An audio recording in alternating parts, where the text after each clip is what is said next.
Hello guys, কেমন আছেন সবাই? আশা করি ভালো আছেন। আমি এতদিন শুনছি ওমান সাগরে নাকি পানির থেকে মাছ বেশি, সেটা আজকে বাস্তবে প্রমাণ। আমি নিজের চোখে দেখতেছি, আপনারা বিশ্বাস করবেন না। দেখা যায় কিনা জানি না। দেখেন এখানে কতটুকু মাছ, কয় মিলিয়ন মাছ হবে আল্লাহ জানে। সব মাছ আর মাছ। এই জায়গাটা দেখেন একদম খাল হয়ে গেছে, এতগুলো মাছ। এদিকে দেখেন মাছ, মাশাআল্লাহ মাশাআল্লাহ।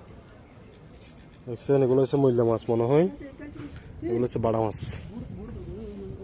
কয়েক হাজার মাছ এরকম দেখেন, পুরো কালো হয়ে গেছে মাছ।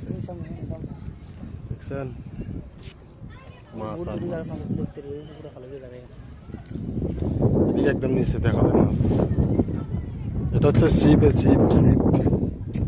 পুলিশ স্টেশন, একদম কাছে। সব মাছ আর মাছ, মাছের জন্য কিছু দেখা যায় না। বিশ্বাসও করবেন না, এগুলা কি মাছ নাকি অন্য কিছু। এতগুলা মাছ একসাথে, সবগুলা মূল্য মাছ। দেখছেন।